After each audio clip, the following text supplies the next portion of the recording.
सकल चरित तिन देखे, धरे कपट कपि देह। प्रभु गुण हृदय सराहहि, शरणागत पर नेह। प्रगट बर बखानहि, प्रगट बखानहि। राम सुभाऊ अति सप्रेम गा, बिसरी दुराऊ। रिपु के दूत कपिह तब जाने, सकल बाँधि कपि सुपहियाने। कह सुग्रीव सुनहु सब बानर, अंग भंग करी पठवहु निशिचर। सुनि सुग्रीव बचन कपि धाये, बाँधि कटक चहु पास फिराए।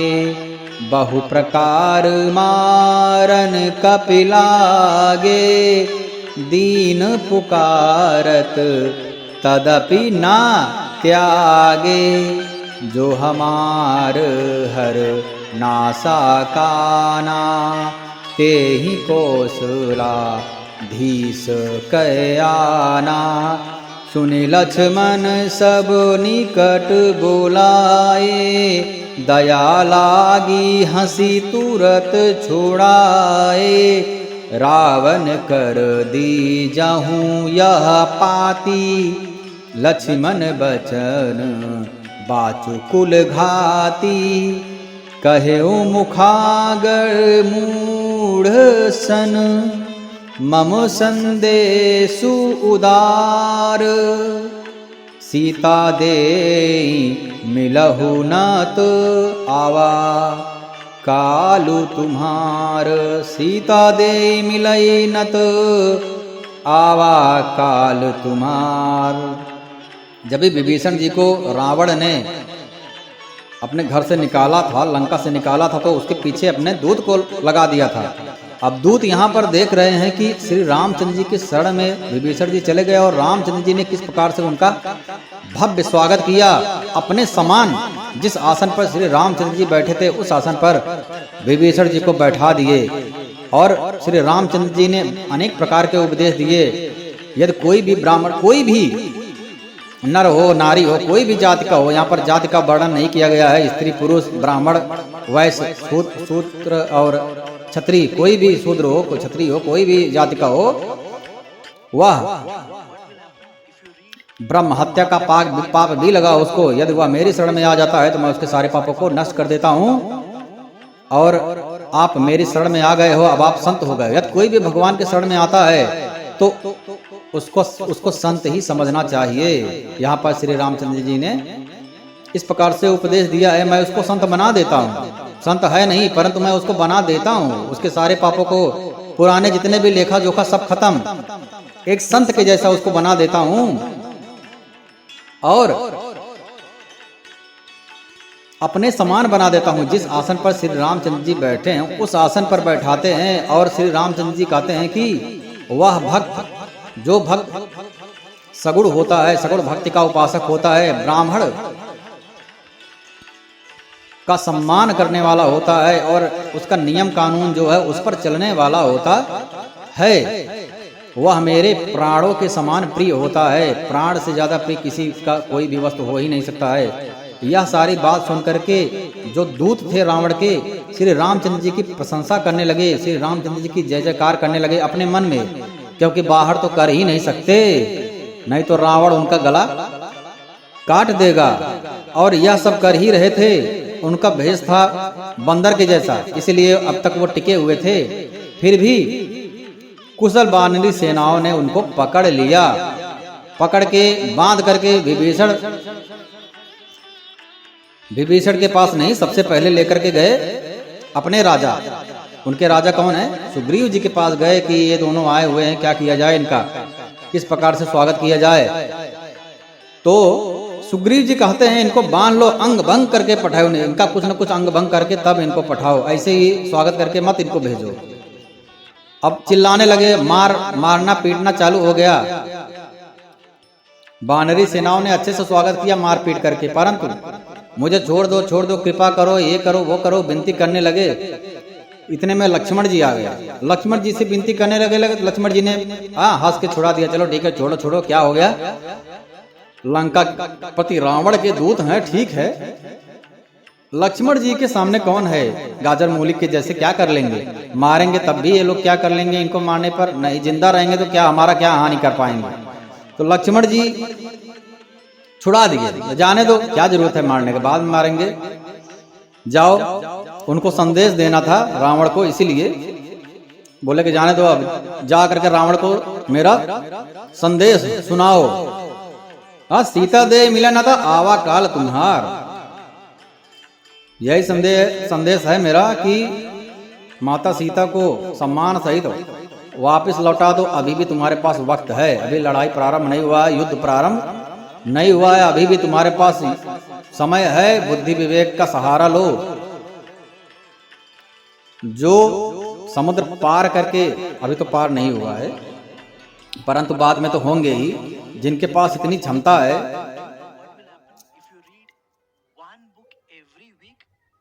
विश्वामित्र के यज्ञ की रक्षा कर सकते हैं और अहिल्या का उद्धार कर सकते हैं, और खरदूसर तीसरा महिषम बलवंता, उनका वध कर सकते हैं, तो तुम्हारा भी वध कर सकते हैं। और जिनका एक सेवक जा करके पूरी लंका हिला डाली, तो प्रभु श्री रामचंद्र जी उनके स्वामी आएंगे तो क्या हाल होगा। इसलिए सीता दे मिलई न त आवा काल तुम्हार, जाओ जाके बता दो। तुरंत नाय लक्ष्मण पद माथा, अब जल्दी से पैर छू करके वो दोनों दूत भागे वहां से। चले दूत वर्णत गुण, उनके गुण की कोई भी यदि पकड़ा जाता है इस प्रकार से तो किसी को प्राण दान नहीं दिया जाता है, मार ही दिया जाता है, परंतु यहाँ पर तो लक्ष्मण जी ने प्राण दान दे दिया। अब इसलिए उनका पैर छुए, उनके गुणों का बखान करते हुए लंका पहुंच गए उनके दूत। अब लंका पहुंचने के बाद में रावण हंस करके पूछा कि क्या हो गया। बिहस दसानन पूछी बाता, रावण हंस के पूछ रहा है कर क्या हुआ होगा। अब वो तो सोचा हुआ था, पता नहीं हो रामचंद्र जी ने अपनाया कि नहीं अपनाया, कौन से श्रेणी में रखा है, सैनिक बनाया कि द्वारपाल बनाया, इसलिए हंस के पूछ रहे कि क्या हुआ। दशमुख रावण ने हंस करके पूछा, अरे सुख उनका जो दूत था, जो गया हुआ था और वापस आया, अपनी कुशल क्यों नहीं कहता और फिर उस विभीषण का समाचार क्यों नहीं सुनाता। मृत्यु जिनके अत्यंत निकट आ गई है, करत राज लंका सठ त्यागी। मूर्ख ने राज करते हुए लंका को त्याग दिया है। अभागा अब मौका घुन बनेगा। जौ के साथ जैसे घुन पिस जाता है, वैसे ही नर बानरों के साथ वह भी मारा जाएगा। भाव यह है कि जैसे हम लोग मारने के लिए जाएंगे, लड़ाई होगी, युद्ध होगा, सारे बानरों को तो हम लोग मार देंगे, अब उसी बीच वहां भी रहेगा तो वह भी मारा ही जाएगा। अभी रावण इस भाव में है। फिर भालू और बानरों की सेना का हाल कह सुनाओ। सुख क्या हालचाल है, जो कठिन काल की प्रेरणा से यहाँ पर चली आई है। तिनके जीवन कर रखवारा, भयउ मृदुल चित सिंधु बिचारा। कौन तपसिन के बात बहोरी, जिनके हृदय त्रास अति मोरी। और जिनके जीवन का रक्षक कोमल चित्त वाला बेचारा समुद्र बन गया है। पहले तो वो समुद्र बीच में आ गया है। फिर उन तपस्वियों की बात बताओ, उनकी तेरी भेंट हुई, वे कानों में मेरा सुयस सुनकर ही लौट गए। शत्रु सेना का तेज और बल बताओ, उनकी कुछ भेद बताओ। नाथ कृपा कर पूछे जैसे, मानव कहा क्रोध तजी तैसे। हे नाथ, आपने जैसे कृपा करके पूछा है वैसे ही क्रोध छोड़ करके मेरा कहना मानिए। जब आपका छोटा भाई श्री रामचंद्र जी के पास जा करके मिला, तब उसके पहुंचते ही श्री रामचंद्र जी ने उसको राज तिलक कर दिया, लंका का राजा बना दिया। हम रावण के दूत हैं, यह कानों में सुनकर बानरों ने हमें बांध लिया, बहुत कष्ट दिए, बहुत मारे पीटे। यहाँ तक कि वे हमारे नाक कान काटने लगे। श्री रामचंद्र जी की शपथ दिलाने पर कहीं उन्होंने हमको छोड़ा। और हे नाथ, आपने श्री रामचंद्र जी की सेना पूछी सो वह तो 100 करोड़ मुखों से भी वर्णन नहीं किया जा सकता है। अनेकों रंगों के भालू हैं, अनेकों रंगों के बानर हैं, बहुत ही भयंकर भयंकर मुख वाले हैं, विशाल शरीर वाले हैं और भयानक हैं। पूछियो नाथ राम कटकाई, बदन कोट सत बदन न जाई। आहा, श्री रामचंद्र जी की सेना का गुणगान करोड़ों मुखों से भी संभव नहीं है। जयपुर तजेऊ हतेऊ सुत तोरा, सकल कपिहिमा तेहि बल थोरा। जयपुर तजेऊ, जयपुर दहेऊ हतेऊ सुत तोरा। जो बंदर आया हुआ था, हतेऊ सुत तोरा, एक अक्षय कुमार को मार डाला गदा मार के। वह सकल कपिह में तेहि बल, वो जो बानरी सेना उसमें तो सबसे कमजोर वही बंदर था, जो आकर के लंका जलाया और उससे कोई भी नहीं जीत पाया। यहाँ तक कि मेघनाथ को ब्रह्मास्त्र चलाना पड़ा और अनेके बंदरों को कछ मारे से कछ मर्दे सी, कछ मिले से धर धूरी, कछ पुन जाय पुकारे सी। प्रभु मरकट बल बोरे, बहुत ही ताकतवर है जिसको बानर समझ रहे थे। वह बंदर श्री रामचंद्र जी की सेना में सबसे कमजोर वाला बंदर वही है। जयपुर दहेऊ हतेऊ सुत तोरा, जो तुम्हारे पुत्र को मारा। सकल कपिहिमा तेहि बल थोरा, वही सबसे कमजोर बंदर। आप समझ लो, यही ये सबसे कम ताकत वाला बंदर को भेजा था श्री रामचंद्र जी ने। अमित नाम भट्ट कठिन कराला, अमित नाग बल विपुल विशाला। जिनके नगर या जिन्होंने जो आकर के नगर को जलाया और आपके पुत्र अक्षय कुमार को मार डाला, उसका बल तो सब बानरों में बहुत थोड़ा है। असंख्य नामों वाले बड़े ही कठोर और भयंकर योद्धा हैं श्री रामचंद्र जी की सेना में। उनमें असंख्य हाथियों का बल है और वे बड़े ही विशाल होते हैं। द्विविध मयंग नील नल अंगद गद विकटासी दधिमुख के हरि निसट सठ जामवंत बलरास। द्विविध बानर है, मयंद नील नल अंगद गद विकटास दधिमुख केसरी निसठ सठ और जामवंत जैसे बहुत ही बड़े विशाल विशाल बहुत बड़े ताकतवर धुरंधर बानरी सेना है। एक अपी सब सुग्रीव समान, और ये सब जिनका नाम बता रहे हैं सब सुग्रीव जी के ही समान हैं। इन सम कोटि गनय को नाना, राम कृपा अतुलित बल तिनहि। तृण समान त्रैलोक ही नगर, सब जो त्रिलोक है, आकाश पाताल मित्रलोक, तीनों लोगों को ये जितने बंदर हैं ना, तृण के समान समझते हैं। श्री रामचंद्र जी आज्ञा दे, बस ये तीनों लोगों को एक गेंद के समान उठाकर पटक कर फोड़ डालेंगे। समझ लो कितने बड़े बड़े ताकतवर हैं ये सब बानर। सुग्रीव के समान है।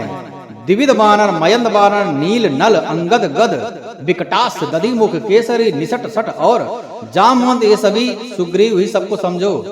इन सब में हनुमान जी सबसे थोड़े ताकतवर एकदम कमजोर वाले यही थे जो आए थे। उनके महिमा तो आप जानते ही, बताने की जरूरत नहीं है।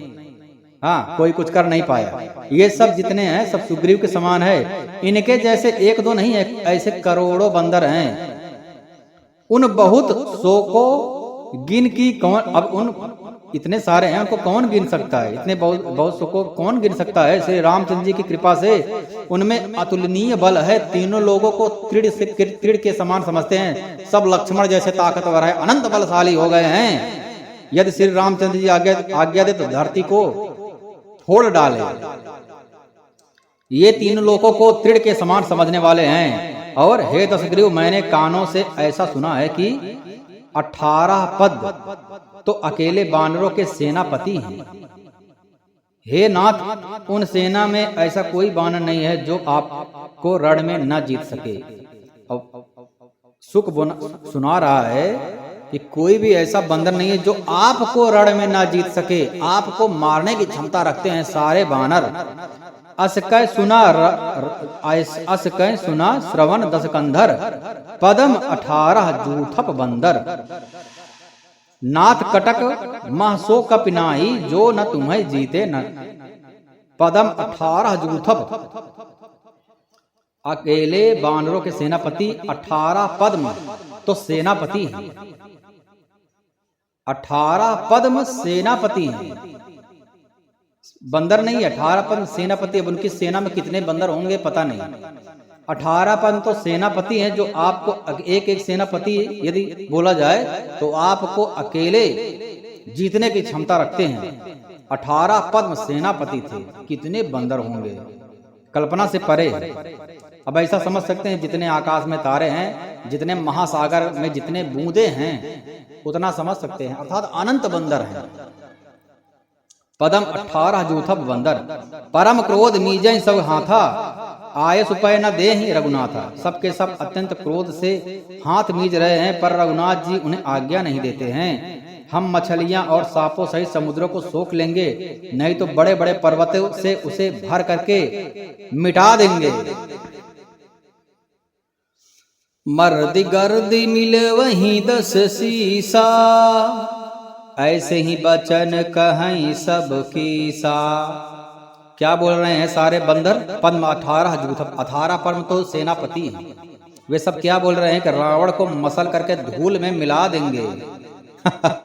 रावण को मसल के एक एक सेनापति बोल रहे हैं, आप आज्ञा दीजिए श्री रामचंद्र जी, हम लोग रावण को मसल के धूल में मिटा देंगे। अर्थात रावण तृण के समान है हमारे हमसे, इतने ताकतवर हैं सारे बंदर। सब वानर ऐसे ही वचन कह रहे हैं, सब सहज ही निडर हैं, डर उनके चेहरे पर नहीं दिख रहा है। इस प्रकार गरजते और डपटते हैं मानो लंका को निगल ही जाना चाहते हैं। सब वानर भालू सहज ही सूरवीर है, फिर उनके सिर पर प्रभु सर्वेश्वर श्री रामचंद्र जी का आशीर्वाद भी है।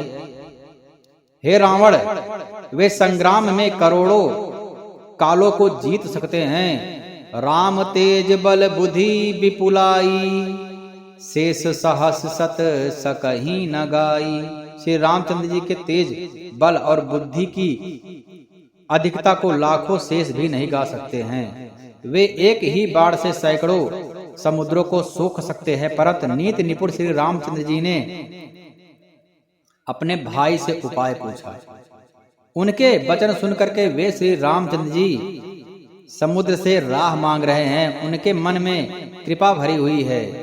दूत के ये वचन सुनते ही रावण खूब हंसा। जब ऐसी बुद्धि है तभी तो वानरों को सहायक बनाया हुआ है।